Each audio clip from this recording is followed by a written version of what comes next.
नमस्ते friend. Last blog में आपसे शेयर किए थे जो मैं नर्सरी से प्लांट परचेज कर लाई थी। कलंचू को छोड़कर जितने भी प्लांट थे वो सभी एयर प्यूरीफायर प्लांट मैं परचेज कर लाई थी।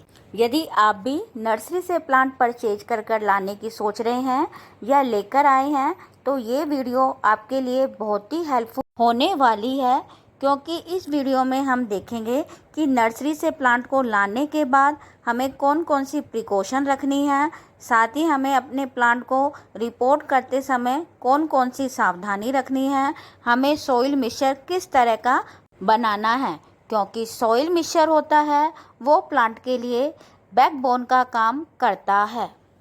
क्योंकि हमारे प्लांट जो न्यूट्रिशन होते हैं वो सॉइल से ही गेन करते हैं। दोस्तों, पहले हम जान लेते हैं जब हम प्लांट परचेज कर लाते हैं तो हमें कौन कौन सी प्रिकॉशन अपनानी है। हमें प्लांट को लाने के बाद तुरंत ही उसे रिपोर्ट नहीं करना है, ना ही अपने प्लांट को डायरेक्ट सनलाइट में रखना है। यदि आपके प्लांट की सॉइल अच्छी है तो उसे 12 से 15 दिन तक के लिए इनडायरेक्ट सनलाइट में या सेमी शेड में रखें।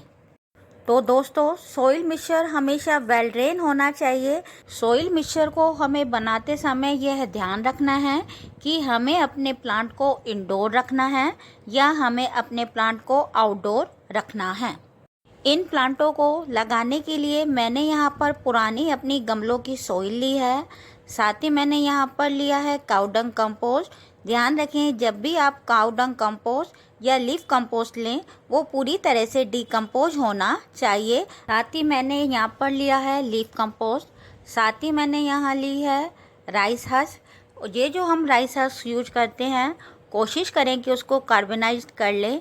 इसके लिए आप काउडंग केक या लकड़ी के कोयले को यूज कर सकते हैं। यदि आप मानसून में प्लांट को रिपोर्ट कर रहे हैं तो अपने सॉइल मिक्सचर में राइस हस्क जरूर मिलाएं और कोकोपीट को थोड़ा मानसून में अवॉइड करें, क्योंकि कोकोपीट में वाटर होल्ड हो जाता है। आप देख रहे हो इस सॉइल मिक्सचर को मैंने तैयार किया हुआ है। इसमें मैंने काउडंग कंपोस्ट, लीफ कंपोस्ट, थोड़ी सी मैंने इसमें नीम खली मिलाई है, राइस हस्क को मिलाया है और थोड़ा सा मैंने साफ का इसमें फंगीसाइड मिलाया है। सबको मिलाने के बाद अपने इस सॉइल मिक्सचर को प्रॉपर मिक्स करना है। नेक्स्ट आता है कि हमें अपने प्लांट को रिपोर्ट करते समय हमारे पॉट का साइज़ कैसा होना चाहिए। तो हमेशा अपने प्लांट की ग्रोथ को देखकर ही हमें जो कमिंग पॉट है उसको चूज करना है। साथ ही हमें ध्यान रखना है कि हमारे पॉट में ड्रेनेज होल प्रॉपर बने हुए हैं या नहीं बने हुए हैं। बेस में 1.5 से 2 इंच तक की लेयर इन कंस्ट्रक्शन सैंड के ग्रेन्यूल्स की, ईंट के टुकड़ों की बिछानी है। लेयर को बिछाने के बाद अब हम अपना इसमें पॉट में सॉइल मिक्सचर डालेंगे। आप देखो, मैंने अपने पॉट में ये ग्रेन्यूल्स और ईंट के टुकड़े डाल दिए हैं। अब मैं इनमें सॉइल मिक्सचर डाल रही हूँ।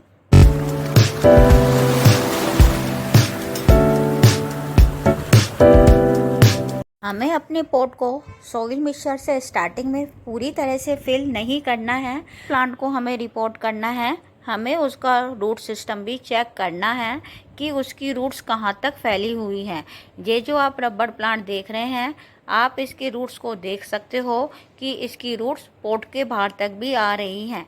ध्यान रहे, भी आप प्लांट को पॉट से निकालें तो उसकी रूट्स को डैमेज ना होने दें। साथ ही जो हमारी रूट्स के चारों तरफ सॉइल है उसको भी हमें डिस्टर्ब नहीं करना है।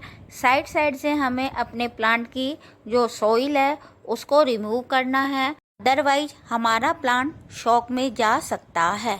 अब अपने प्लांट को इस तरह पॉट में सेट करने के बाद अब हम इसमें ऊपर से सॉइल मिक्सचर को डालेंगे। सेकंड, ये भी मेरा रबड़ प्लांट का पेड़ है और इसकी रूट्स आप देख रहे हो, लेकिन इनको निकालते समय हमें बहुत केयरफुली निकालना होता है।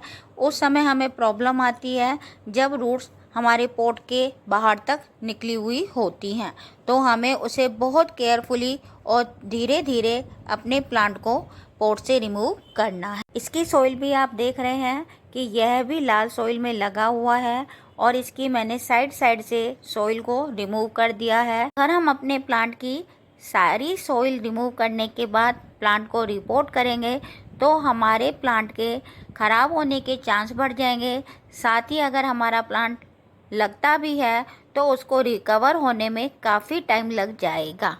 तो कोशिश करें जब भी प्लांट को आप रिपोर्ट करें तो प्लांट की सॉइल को ज़्यादा डिस्टर्ब ना करें।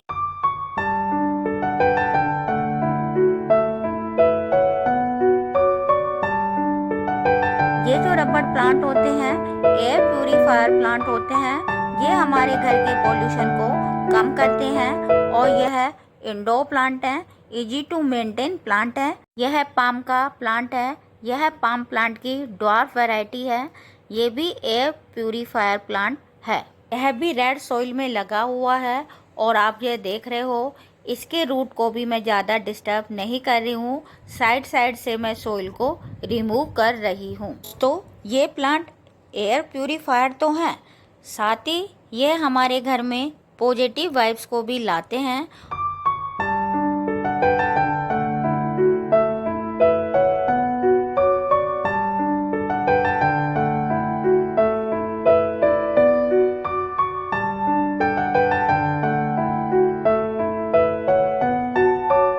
भी आप प्लांट को रिपोर्ट करें तो कोशिश करें कि इवनिंग के टाइम ही आप प्लांट को रिपोर्ट करें। और अब मैं लास्ट प्लांट रिपोर्ट करूंगी वो है पीस लिली।